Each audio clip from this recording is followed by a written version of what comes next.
Everybody's heard about the bird. Bird, bird, bird. The bird's a word. Well, a bird, bird, bird. Bird is a word. Well, a bird, bird, bird. Well, a bird is a word. Well, a bird, bird, bird. The bird's a word. Well, a bird, bird, bird. Well, a bird is a word. Well, a bird, bird. The bird's a word. Well, don't you know about the bird? Well, everybody knows that the bird is a word. Welcome everyone to our fourth MennoNerds Hangout here. We got a small group starting off here. The invites have been sent out, so we'll see if other folks pop online as we go. We have joining us right now online and live, we have Jeff McLean from the Community House over in Lancaster. We have Myra Holmes from United States Mennonite Brethren Church. She's the social media coordinator.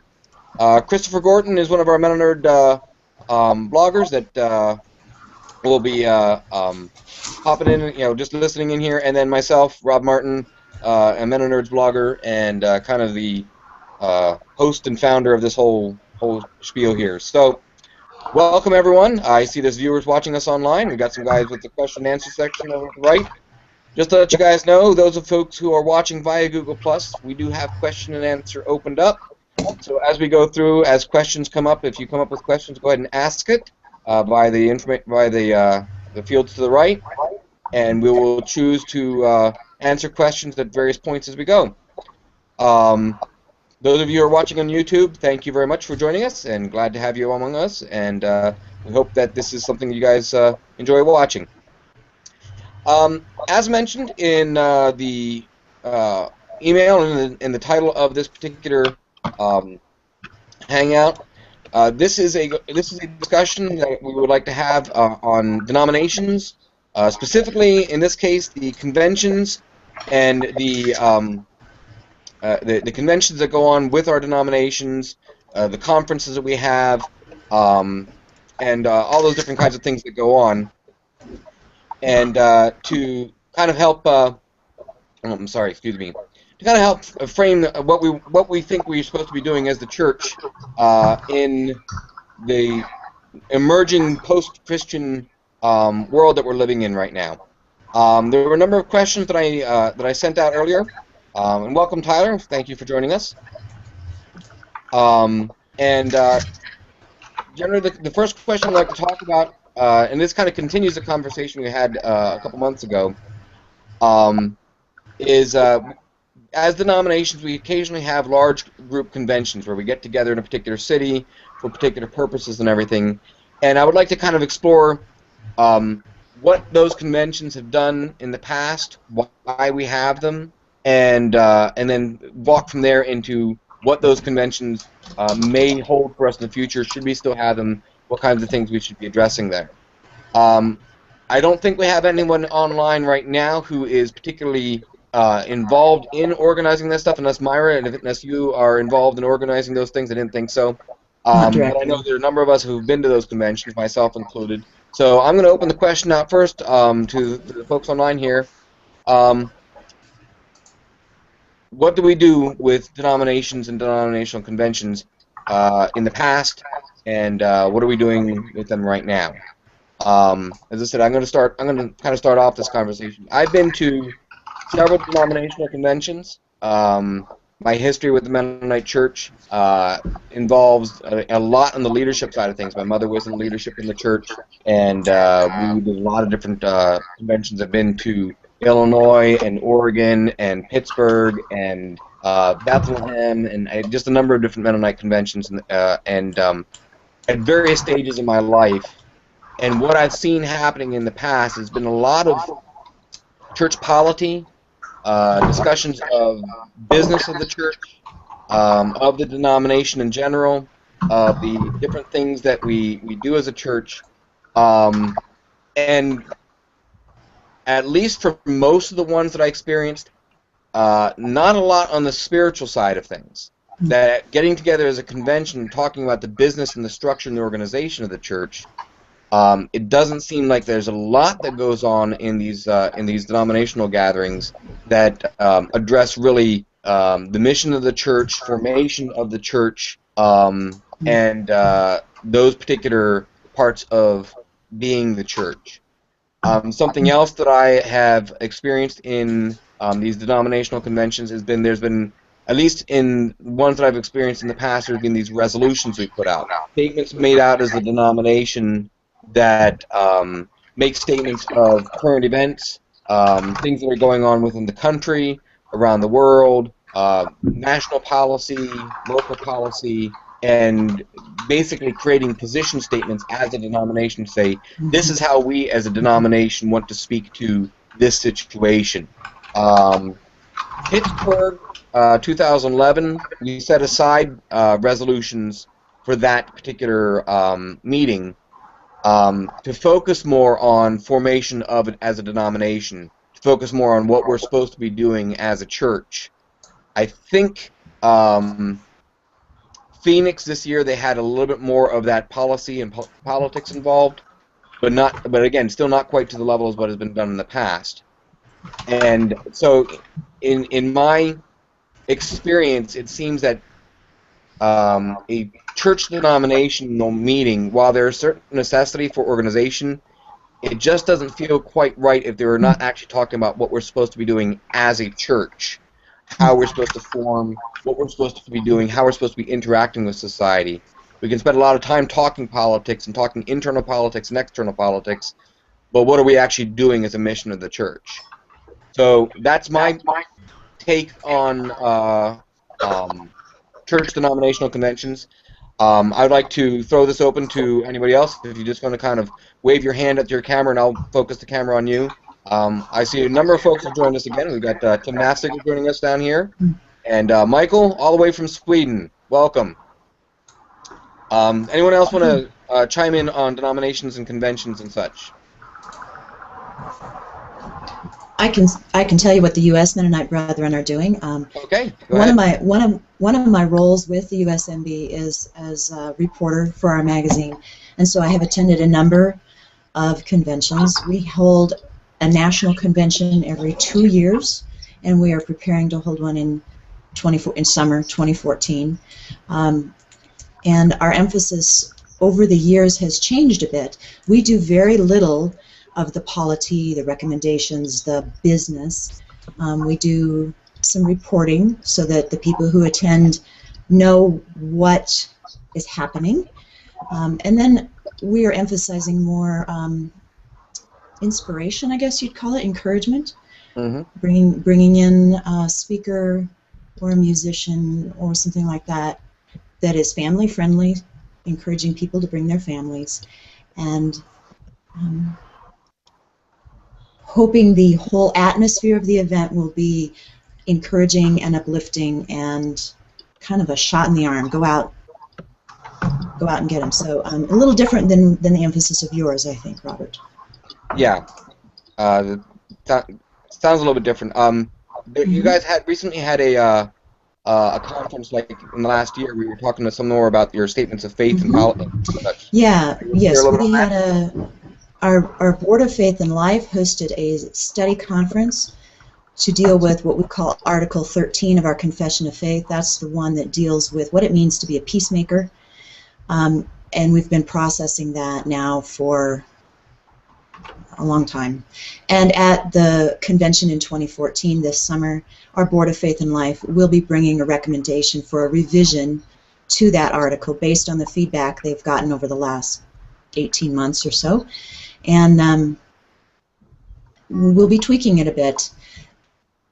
We won't spend a lot of time at convention on that recommendation because we've processed it at the local church level, at the district level, at, various levels throughout this season. So we're hoping that there won't be a lot to discuss. We'll know where we're going with it. But yes, we will deal with that recommendation at our convention coming up. Okay. Does that answer your question? That's perfect. That's exactly what I was looking for. Okay. Anyone else want to chime in? Tim, you're in MCUSA as well, correct? I'm not picking up your microphone. All right, so I'm Charlita, Tim's partner, and hi everyone. I'm thinking about this question of the spirituality in gatherings, and in many ways that is present in conventions, but there's something of the spirit in it. I think we can. Huh? I'm sorry. Sorry. What was that? Oh, no, I was just speaking to my friend. Sorry. Okay. So, something of the spirit, we can stay a bit cerebral as Mennonites, and I was able to participate in a Church of the Brethren young people's gathering, and I'm feeling that lack of gathering of peers, 20, 30 somethings, to have, unique worship and had a folksy feel, which I love, but yeah, remodeling what worship can look like in the middle of all our angst and questions and recovering from that. So yeah, just something to be learned from the pietist tradition without being without losing a lot of our values, just integrating them. Mm-hmm. Okay. You want to have anything, Tim? I would say my really positive experiences at conventions has been the last 3 conventions, first in Columbus, then in Pittsburgh, and then in Phoenix, really working with the Pink Menno group, which is I don't want to share a lot about it right now, but it's a group of people with really strong shared values from within the Mennonite church body. And I think that is one of the spaces that these conventions can provide, is people who work together around shared faith and values and look at their ways to bring about change in the broader church. Okay. All right. Anyone else in the conversation want to add? Jeff, Michael, Tyler, you guys want to add in anything? I'd be curious, does anybody know the history? I don't think I've ever read any history, but the history of what conferences have been in the past to the Mennonite Church as we started networking as a denomination? I see Tim waving his hand here. What do you I got? had a really interesting conversation with, I remember talking with Mary Ellen and Al Meyer, some of longtime Goshen Mennonites, and they talk about going with their whole family in a camper van to these big tent, almost like a tent revival feel. And I don't know, I'm not a historian, but it was just that image of the big gathering under a tent. When the gatherings were smaller, so they were able to be held on college campuses, not these big convention centers, which always are a practical necessity in some ways, but bringing with them a certain amount of soullessness, I guess, or they're meant to hold people, and air conditioning, all that kind of thing. And whereas the smaller gatherings had a more like, oh, we're going to have a big camp together, have these big worship services together, and just talking with them and hearing those stories gave a very different sense of the origins of those conventions. Okay. Now, Michael, you're in a kind of unique position here. You're the non-Western, the non-American person in this group, and I'm not quite sure exactly what kind of conventions or denominational structure you're involved in out there in Sweden. Could you give a little bit of a sharing on what you're involved in with larger church bodies and everything in your neck of the woods? Yeah, definitely. Everybody hear me? Yes. Yeah, we got you. Wonderful. Yeah, I'm trying to get a camera as well, but it's not working. All right. In Sweden, we don't have any Anabaptist denominations at all. So what we did was to create an Anabaptist network a couple of years ago. Me and some friends. It was perhaps 4 or 5 years ago, something like that. Because there's already an Anabaptist network in Britain, so we got inspired by that and started it. And I've been thinking a lot since the theme is denominations of this hangout about the pros and cons of denominations. We live in a time, at least here in Europe, where denominations quite losing their role, especially among the younger generation. People really don't care about denominations very much in the church, and there are still lines between different theologies and different practices, but they tend to cross denominations. So what used to be this uniting factor is not as much like that anymore.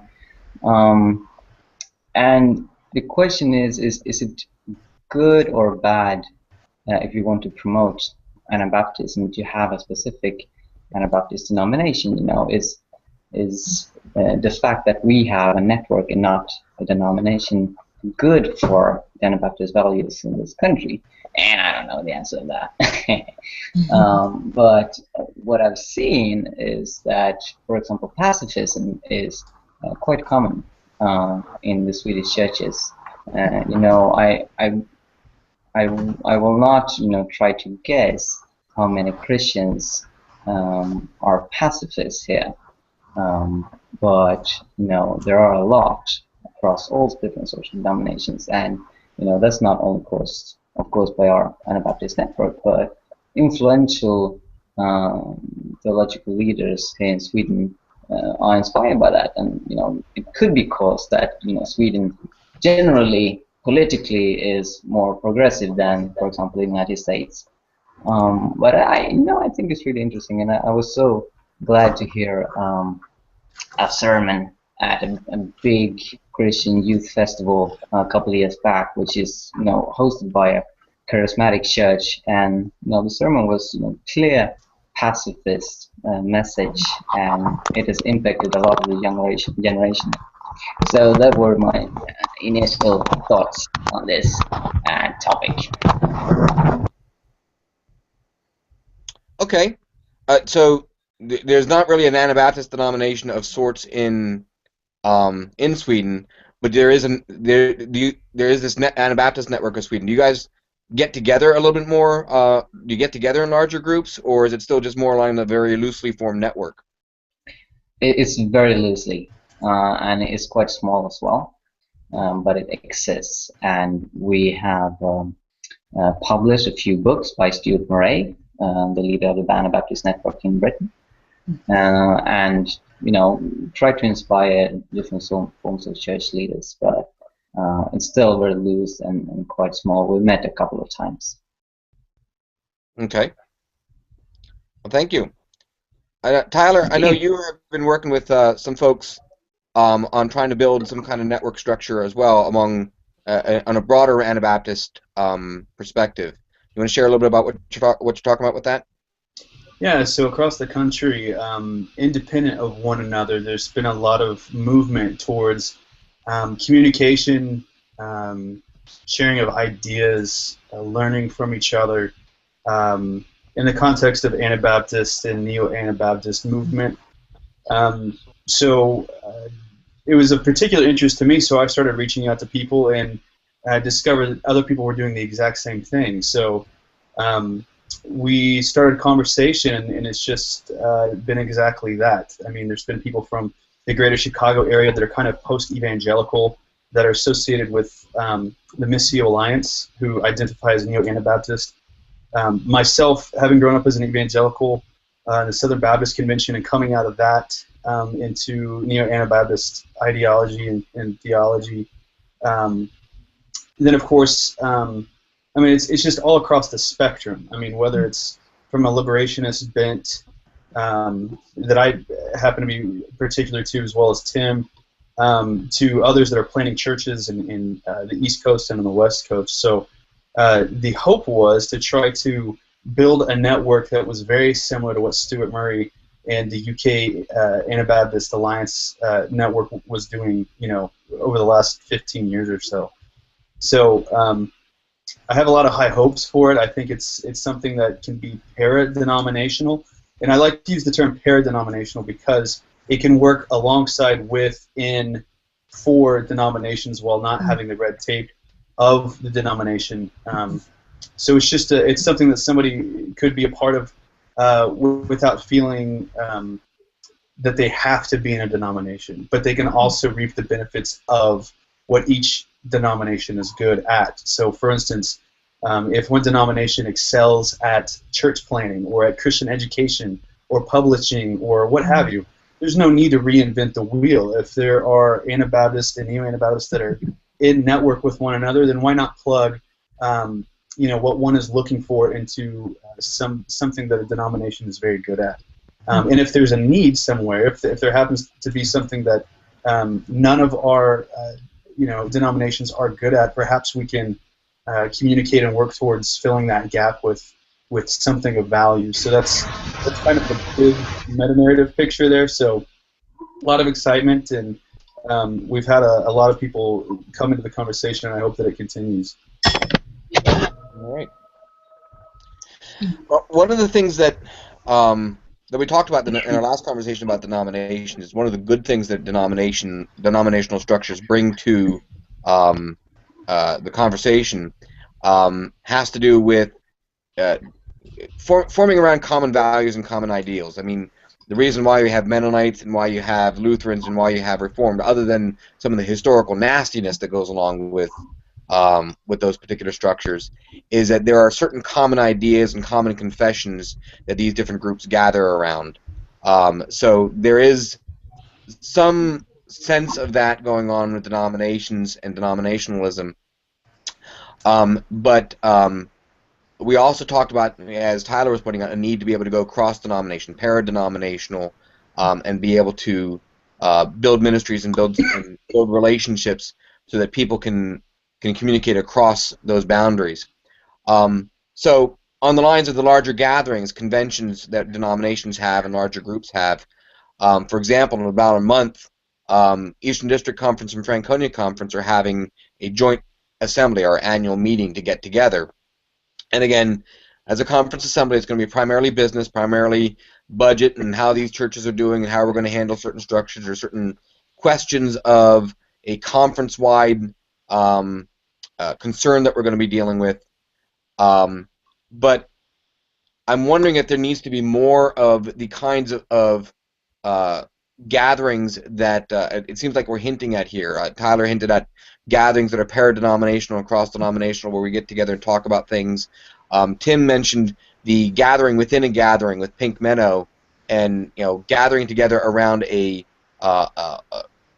common set of ideas and a common purpose, not necessarily for the point of policy and polity, but more for spiritual growth and even taking that spiritual growth and moving outward with it. So I guess the next question I would like to kind of throw out there for anyone to respond to is, when it comes to denominations, which seem to have some good side to it and some bad side to it, what is the level of importance to denominational gatherings in the changing culture and society around us? Do we still need to have those larger, broader, church-wide gatherings like we have coming up for MCUSA in Kansas City in 2015? Is that still a necessary type of gathering for us where we are right now? Is that something we see continuing in the future? What's the role of those kinds of gatherings in the church today? What needs to change, and what kind of things should they still be existing? So throw it out there. It's a very broad question. So Tyler, yes, go ahead.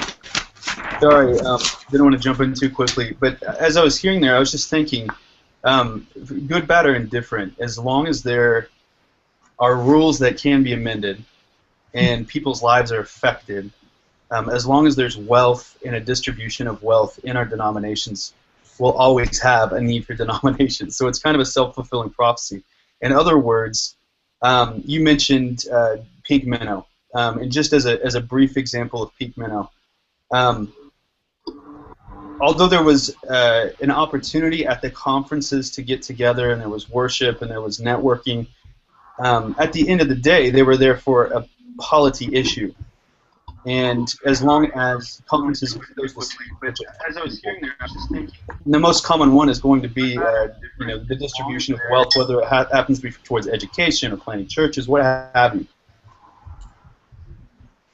Publications. I think there's always going to be a need there, and it's the same with ordinations. As long as we have ordination processes, we have to. I mean, that's just it's kind of the, it's a hamster wheel, sort of. You have to jump through these hoops because you have the hoops there, if you see what I mean. So I'm not trying to discourage conferences, but I see no change in that as long as we're feeding them.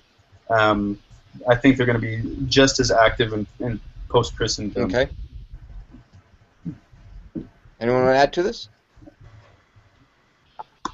All right, Tim? Michael mentioned the Anabaptist Network in the UK, and I think that's a great model to consider. I worked as a full-time volunteer for them in 2004, and then continued to work with them in the UK until summer of 2006. And I was consistently impressed by the way they said, you know, this world doesn't need more Christian organizations or institutions. We want to be focused on relationship. You know, part of that is a factor of scale. They're a much smaller group of people, and they each have their, they now, you know, in the last 10 years have developed an Anabaptist network of congregations and organizations, but at that time it was largely individuals in their own churches, whether Baptist or Quaker or from a variety of backgrounds. But, and they do a double-barreled denominational affiliation, so like Catholic Anabaptist or Lutheran Anabaptist. So. Mm-hmm. And so that makes for kind of a, you know, the original, that was the Mennonites who first went there on doing mission work. Ellen and Eleanor Kreiter really went with that idea of salt and light rather than starting a new denomination.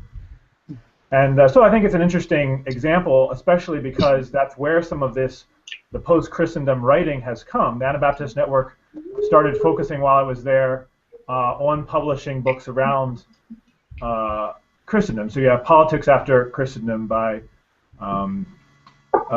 members of the network, or Mission After Christendom, or and so looking at that context. And so I think that's an exciting model to look at carefully, and it's really great that we have Michael here from Sweden able to speak to that experiment there.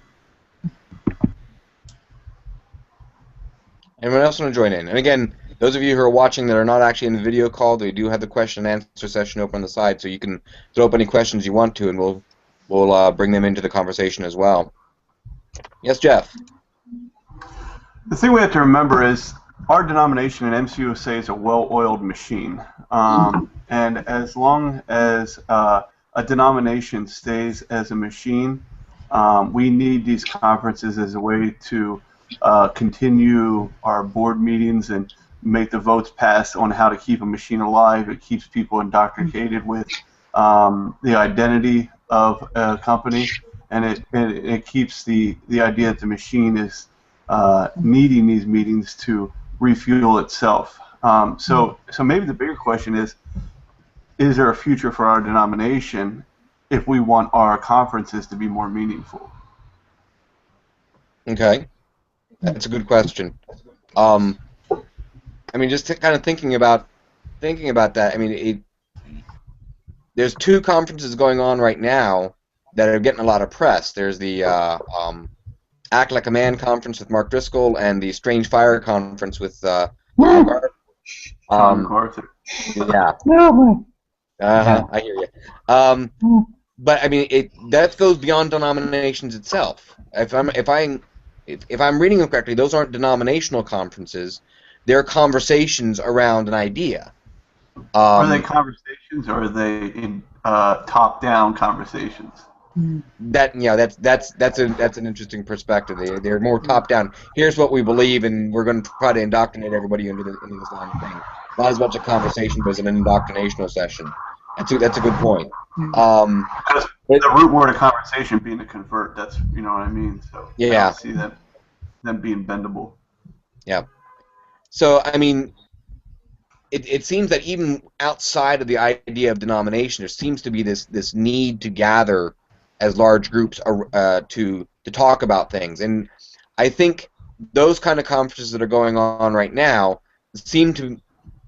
I have a problem with them in that they are that top-down kind of conference. They are, all right, here's the idea, and we want you all to agree with us, and we're going to try to indoctrinate everybody into getting to agree with our kinds of things. Whereas it sounds like, and then Michael, you can kind of chime in on this. What's going on already in post-Christendom Europe and those in the areas over there is that instead of having conferences and conversations to try to talk down, it sounds like there's a lot more relational networking going on. And you know, Tim, you mentioned that about an Anabaptist network in the UK already. So, Michael, maybe you can speak to this. What kind of things do you see moving in the direction of having some of these more relational group conversations going on in Sweden? If you want to kind of give any feedback on that. Well, I would not, automatically say that just because you have a topic that you want to discuss and teach others that would be something bad. I totally disagree with the thesis of Strange Fire, but obviously from your articles. Yes, but I wouldn't say that is indoctrination per se, and that having this teaching. I'm very inspired by the Vineyard movement, and I have an analogy when it comes to the charismatic movement, because John Wimber, who started that movement, he never wanted a Vineyard denomination in Sweden, but instead he wanted to impact the larger body of the church. Now, my pastor wanted to start a Vineyard, so he talked with Wimber, and eventually, Vineyard Scandinavia started. And today it's one of the smallest denominations in Sweden, and they gather around 1,000 people. But then we have the New Wine movement, which was started in Britain in the Anglican Church, and then it has moved on to Sweden and becomes this trans-denominational movement, and they gather a lot more people, and it's the same theology, is this Vineyard Kingdom charismatic theology, but it's much more widespread and so on. When it comes to the Anabaptist thinking, as I said, it's very common in Sweden, but we don't have many conferences on the topic. We have this small relational network, but somehow I think it's mainly happened that many Christian leaders here, they feel very uncomfortable with the conservative Republican evangelicalism that we see much about in the US, while many of them are still theologically conservative, so to say, and they are evangelical. So we have developed this combination where even evangelicals and conservative Christians tend to be more progressive when it comes to political issues, and I can't really see any big conferences that talk about this. What I'm involved in when it comes to peace and justice from a Christian perspective, it is very relational and very small scale, but a lot it's happening, and it seems like most people tend to believe this anyway. There's not so many conferences on like the importance of believing in the resurrection of Christ, because most Christians believe in that anyway. And somehow, even though Anabaptist values are definitely not as widespread, but many people still think that peace and justice is good things, and even pacifism has become very widespread. And I'm not even sure why, but I haven't been involved so long either. I've been a Christian for 7 years. So yeah, that's my response. Okay. Thank you. Tim, go ahead. Robert, I appreciated the examples you gave of, I don't know much about Strange Fire other than seeing Mark Driscoll's Ambush there, but you just summed them up as conferences coming together around doctrine. And network like that I've been most a part of over the last 10 years is Christian Peacemaker Teams, which is a community that gathers around praxis and practice, which to me has a different, brings about different kinds of gatherings. So 2 years ago, we gathered in Chicago to celebrate our 25th anniversary. People from all over the place, many different stories, many different denominations. And it makes for some interesting experiments. Like in a month, we'll be gathering in Georgia, November 20 to 24, in conjunction with the annual gathering at the School of the Americas, a vigil that's been going on for more than a decade, or 2 decades perhaps. And there we're saying, we don't have to have a gathering of our own. We can gather alongside. We'll be attending that vigil and also doing our own event. So I think there's a lot of creative possibilities there that can get outside the convention bubble, perhaps. Okay. There's a comment from Paul Walker that came up here. and since I have you online here, Tim, I wanted to hear your response to this.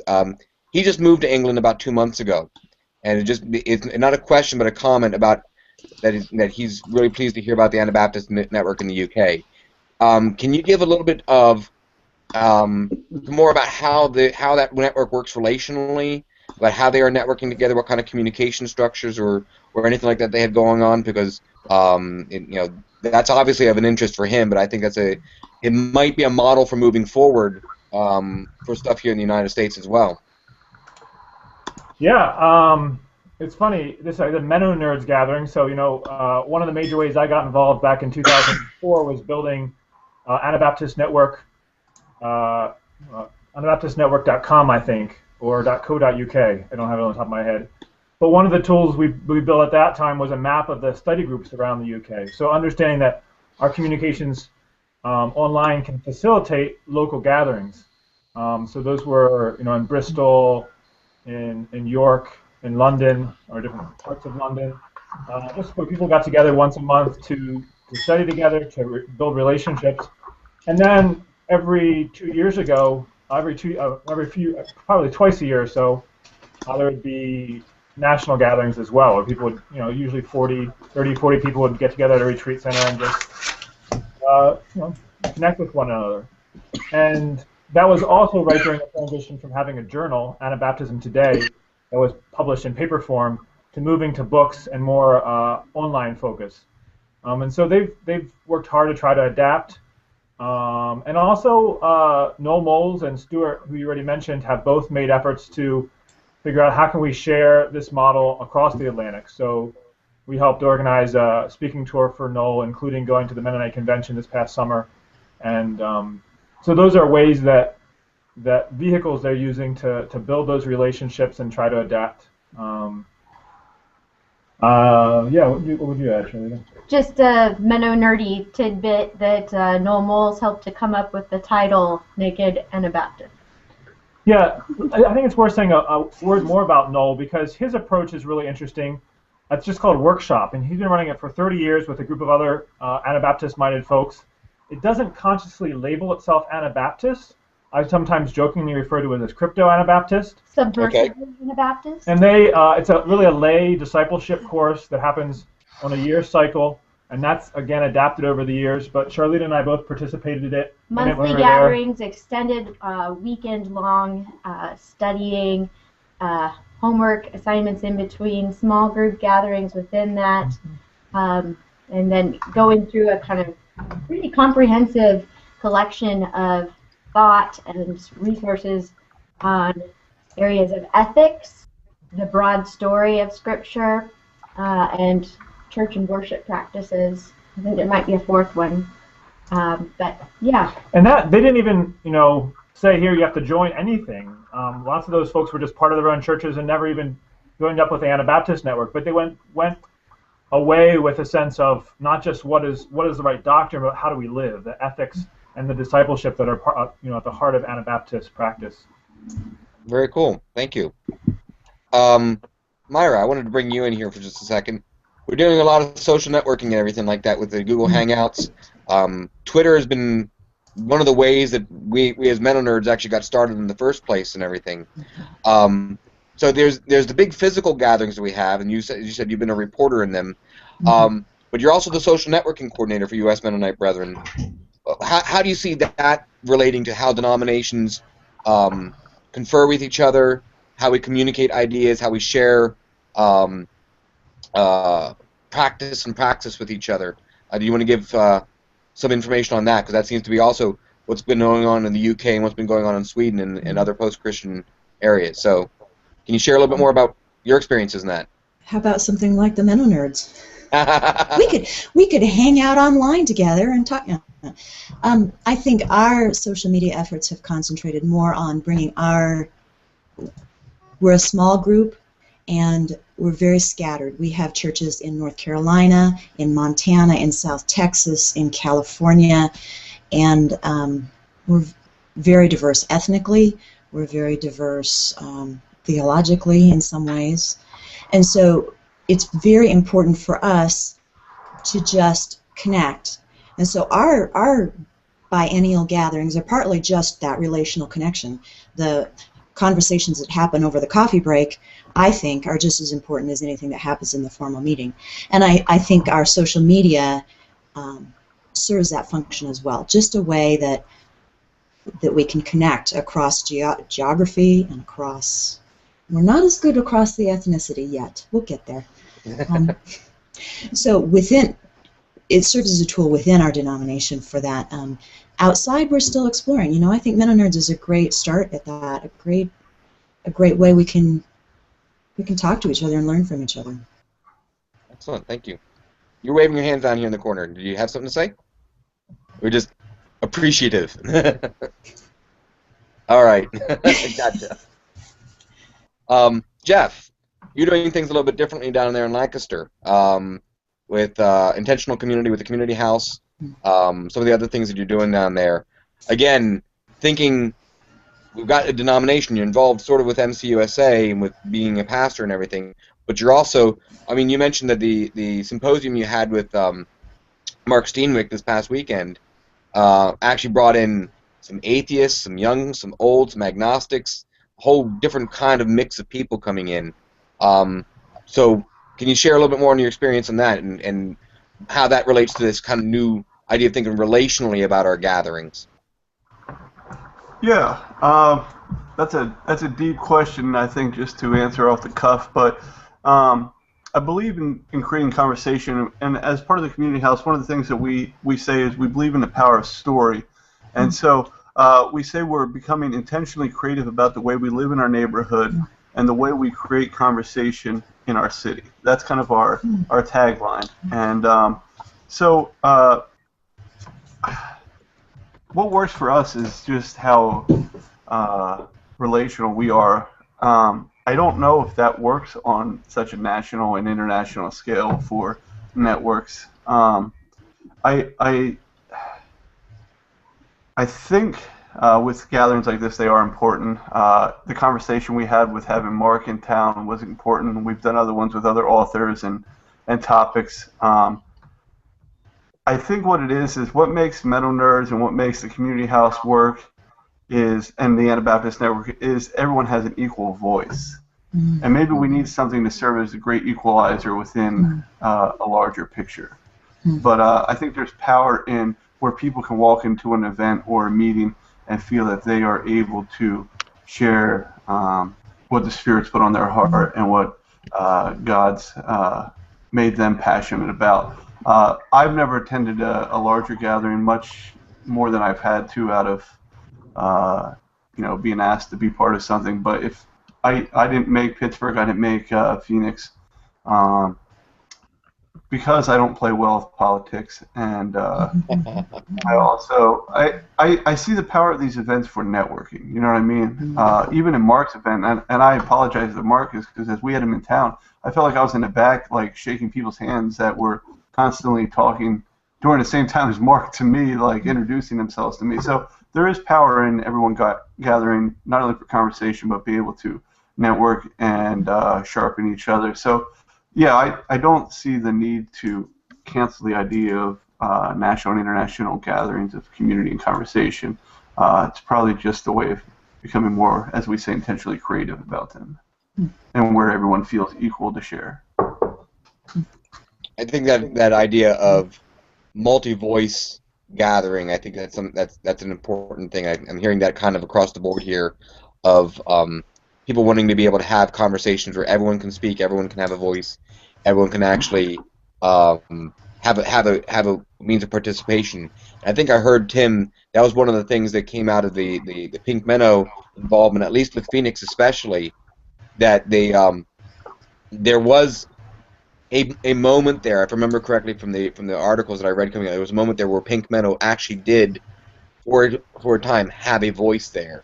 And regardless of where you come down on the side of the issues that Pink Menno deals with, it is important for them to have a voice. And I think that's something that, as we start looking at how we relate to each other, whether denominationally or with a cross-denominational, para-denominational network, or whatever you want to call it, I think it's important to make sure we have these broader voices and a much more relational way of communicating with each other.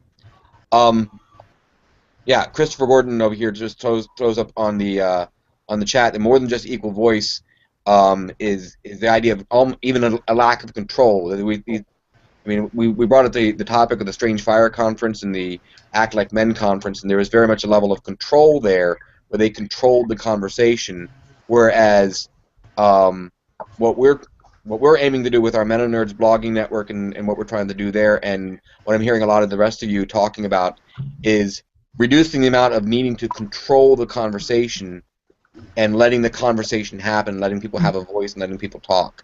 Anyone else want to kind of chime into that? Am I ringing any bells here or whatever? Go ahead. I would definitely agree with you there, Robert.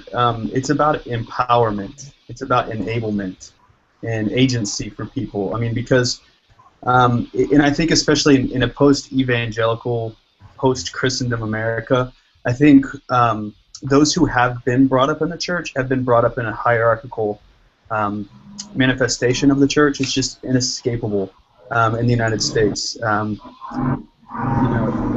Michael talked about it a little bit, from his perspective in Europe. It's the same thing when you have conversations with those who are agnostic or atheists. They can see it from the outside looking in, and they see these structures of control where it's not really about enablement. It's about indoctrination, or it's about a broader like entertainment, factor.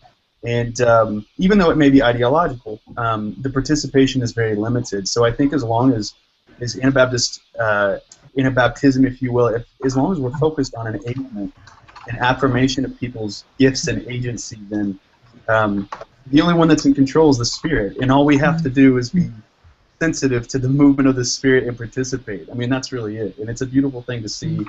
And it's something that you can do for free. And it's something you can do within a denomination, outside a denomination. It doesn't matter. And that's, I think, what's so beautiful about it. Excellent. We're running out of time here. I promised you guys that we'd be done by 5 o'clock, so you can go watch your football game, hang out with family and everything. Did anyone want to have any last-minute comments or anything you wanted to say to share with the rest of the group here? And feel free to just kind of wave your hand again and let me know, and we'll go on from there, and then we can wrap it up. Yes, Jeff. Just out of curiosity, so we kind of have this little, how do I want to say it politely, complaining session, in about the future of conferences. So the reality is, no matter how, we may all come on the same idea of we need a great equalizer, we need to have conversation, but the reality is our machine isn't there yet. Mm-hmm. And in the meantime, what does it mean for each one of us to see the need for change, and how do we live that out as we have this conversation? What does it do to us, or is it just a complaining session? For my part, can you hear me? Who's speaking? This is Chris. Okay, go ahead, Chris. Hey, Chris. For my part, being out in the hinterlands and not having any corporal Mennonite or Anabaptist fellowship, it's not my responsibility to change everybody. It's my responsibility to change me. And that is my contribution to the change of society. Both the Christian group that I'm trying to influence, as soon as I try and control them, I've stepped outside, as I see it, the bonds of Scripture. I am obligated to change me and to walk the way Jesus wants me to walk, and call people to follow that example. Yep. One of the things that I attempted to do with this particular conversation, so it wasn't going to be necessarily a gripe session or complaint session, was invite some people who are in power in the denominations. I know, Myra, you're not exactly in the upper echelons of USMB. I did invite Ed. He had to decline. It would be cool to have him with us. But I also, William Metzger from Mennonite Church Canada was supposed to be here with us today. For whatever reason, he wasn't able to join us. And Irvin Stutzman from Mennonite Church USA was also supposed to be with us today. But again, he had a flight cancellation or a flight rerouting or something for something he's doing in Topeka today. So he wasn't able to make it. But I think that this is a first step. Myra can take her experience here to Ed and to her folks and say, there's folks out there talking about relational conferences where we're actually talking about what we're doing and how we're living and how we're working with each other. And this video is going to be published online, and we can throw this out there for other people to view the conversation we're having about what it means to be living in relationship with each other in these larger gatherings, so that we can start changing out the wheels of the machine. As Jeff put it, we have these machines that are running. How do we retool the machines to work differently? We've got a different culture, different society around us. Either the machine needs to be retooled to meet the new world around us, or the machine needs to be dismantled. We have the machine now. Maybe we need to do some retooling and look to replacing it someday with another machine or another way of doing things. But I think that's where conversations like what we're having here, this is where it starts, to start talking and revisioning and rethinking about not just complaining about what things are, but to rethink things. And Tim tossed up here a key thing to not start our own machine in the first place, that we're maybe design a movement as a garden. Good point. One of my buddies, Scott Roth, likes to talk about the idea of churches are like greenhouses, and you have things that grow in the greenhouse and grow all nice in greenhouse, but sometimes you throw a tomato outside the greenhouse and the seeds plant elsewhere and grow and build something new. So maybe that's something that we're going to start seeing more of. We've got people who are coming up in the church, but then are not satisfied and end up being planted outside and start growing something new, and we'll start seeing other ways, other gardens growing, other cultivations growing of what it means to be church in our society. So that's a very good point, Tim. Thank you. Anyone else want to add anything in? Robert, I'm sorry. I just want to chime in real quick as to Jeff's question. I think there comes a time. Well, let me start off this way. I think denominations have a purpose. I think they know their purpose, and they're set up to fulfill their purpose. I think that if our individual ministries or callings are different from those, then I see no reason to try to change the machine, so to speak. In other words, I think it may be of more benefit to be the change we want to see. In a lot of ways, I think denominations evince the polity that they are. You know, they have to jump through procedural hoops because that's the rules that they've come up with, you know. And so for those who are freer to pursue different avenues in their own ministries, I think they should be in conversation with others that have similar interests. But